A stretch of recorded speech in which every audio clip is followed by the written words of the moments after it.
Baiklah, Assalamualaikum warahmatullahi wabarakatuh. Selamat berjumpa lagi dalam acara kuliah reguler ya di perancangan alat industri kimia di Yayasan Industri Kerja Bangsa. Pada hari ini kita akan membahas tentang alat pemisahan, lebih spesifik lagi adalah menara destilasi. Dalam satu proses industri, ya, kita tentunya akan memisahkan produk yang sudah kita buat atau kita reaksikan dalam reaktor. Jadi nanti dalam proses industri tentu saja kita akan mereaksikan suatu bahan. Nah, selanjutnya kita akan memisahkan. Sesudah kita pisahkan akan diperoleh suatu kemurnian yang tinggi, sehingga dengan demikian diperoleh nilai jual yang tinggi. Jadi tujuan utama dalam perancangan alat pemisahan ini adalah supaya diperoleh kemurnian tinggi dengan harapan bahwa nilai jual yang kita capai ini mencapai nilai jual yang cukup tinggi. Dalam menara destilasi, ya, kita akan memisahkan suatu campuran yang bersifat cair atau bersifat uap, ya, memisahkan fluida. Fluida yang kita pisahkan ini nanti kalau dalam menara destilasi ini menggunakan prinsip beda titik didih. Jadi dalam memisahkan suatu bahan kita tentu saja harus tahu perbedaan. Nah, dalam pemisahan di menara destilasi ini lebih utamanya adalah memisahkan berdasarkan beda titik didih.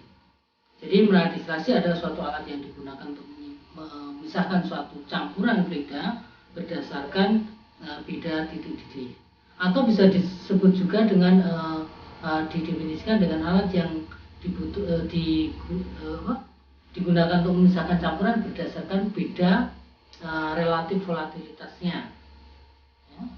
Kemudian menara destilasi ini menggunakan prinsip dasar kesetimbangan fase uap cair yang didasari dengan hukum Raoult, sehingga menara destilasi bisa juga didefinisikan sebagai alat yang digunakan untuk memisahkan suatu campuran yang berupa fluida dengan menggunakan prinsip hukum kesetimbangan hukum Raoult. Nah, kesetimbangan fase itu sendiri apa? Ya, kesetimbangan fase ini adalah kesetimbangan fase uap cair di sini. Ini adalah kecepatan menguap suatu bahan, ya, dengan kecepatan mengembun ini sama. Ya. Jadi misalkan kita mempunyai suatu bahan dalam bejana, ya, pada suhu tertentu dan tekanan tertentu. Pada suhu tertentu dan tekanan tertentu, ya, ini bahan akan mengalami kesetimbangan fase. Misalkan saja yang menguap ini 10 mol per jamnya. Kemudian pada saat yang sama bahan yang mengembun juga 10 mol. Jadi kecepatan menguap ini akan sama dengan kecepatan mengembun suatu bahan, ya, pada suhu dan tekanan tertentu. Nah, untuk selanjutnya kita akan ilustrasikan dalam bentuk gambar, ya. Jadi nanti supaya lebih jelas visualisasinya, kita lihat gambar berikut. Nah, kita lihat misalkan dalam satu bejana ini pada suhu tertentu dan tekanan tertentu, masanya di sini ada 100 mol bahan murni. 100 mol bahan murni ini pada suhu dan tekanan tertentu dia akan mengalami kesetimbangan fase uap cair. Jadi kecepatan menguap ini 10 kg per jam dan kecepatan mengembun ini juga 10 kg per jam. Jadi ketika bahan mengalami kesetimbangan fase, maka kecepatan menguap akan sama dengan kecepatan mengembun. Jadi misalkan di sini ada suatu bahan murni, ya. Nah, tekanan di atas permukaan disebut sebagai tekanan uap, ya. Karena bahan di dalam bejana ini bahan murni, maka tekanan di atas cairan ini disebut sebagai tekanan uap murni, ya. Nah, selanjutnya kesetimbangan fase ini akan mengikuti hukum Raoult. Kita lihat di sini persamaan hukum Raoult, ya, bahwa pada suatu suhu dan tekanan tertentu suatu bahan akan mengalami kesetimbangan fase di mana perbandingan antara tekanan uap murni dengan tekanan total bahan ini sebanding dengan perbandingan fraksi uap dengan fraksi cair, di mana perbandingan ini nilainya adalah konstan. Nah, konstanta inilah disebut sebagai konstanta kesetimbangan fase uap cair. Nah, selanjutnya untuk bahan murni ya, untuk bahan murni. Nah, ini kita lihat diagram pH. Jadi ini diagram pH ini diagram tekanan versus entalpi ya. Jadi tekanan berapa, entalpinya berapa, jadi gitu.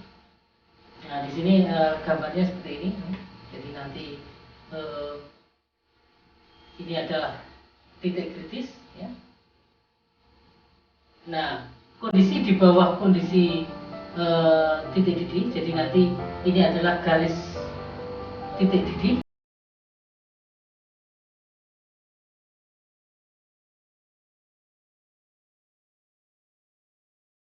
Atau disebut sebagai bubble point. Sedangkan di sebelah kanan keadaan kritis ini adalah uap jenuh atau titik embun, atau disebut juga sebagai dew point. Keadaan di bawah keadaan titik didih ini disebut cair. Cair ini adalah cair subcold, cair lewat dingin. Jadi di bawah titik didih. Kemudian di sini adalah daerah fase uap cair, di mana di sini terjadinya kesetimbangan fase uap cair. Ya. Cairnya berupa cair jenuh, uapnya adalah uap jenuh. Kemudian di atas keadaan uap jenuh ini adalah uapnya berupa uap superheated. Ya. Kemudian di sini ada suhu kritis. Ya. Suhu kritis. Jadi pada keadaan ini adalah suhu kritis. Nah, di atas suhu kritis ini disebut sebagai gas. Jadi gas adalah kondisi suatu bahan di atas suhu kritis. Daerah kesetimbangan fase uap cair ini terjadi di bawah keadaan kritis suatu bahan. Jadi kalau suhu di atas suhu kritis, dia tidak mungkin mengalami kesetimbangan fase uap cair. Oke, jadi untuk diagram pH ini ya. Jadi pada P1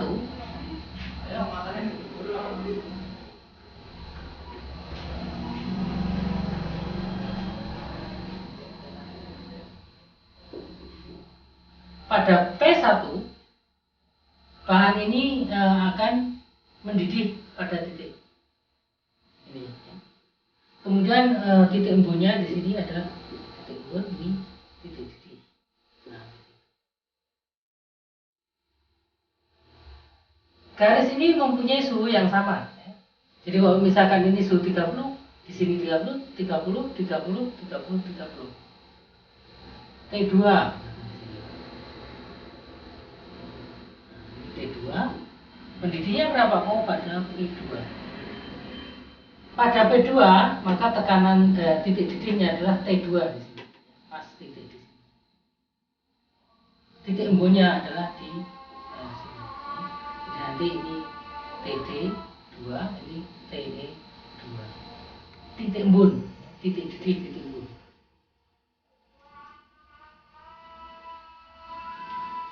Nah, kita lihat lagi di sini bahwa pada tekanan P2, di sini titik didihnya pada titik didih 2. Nah, yang disebut dengan titik didih normal ya, adalah titik didih suatu bahan pada tekanan 1 atmosfer. Jadi misalkan di sini P sama dengan 1 atm. Pada 1 atm di sini titik didihnya misalkan sama dengan 100. Ya, jadi nanti didih pada 100.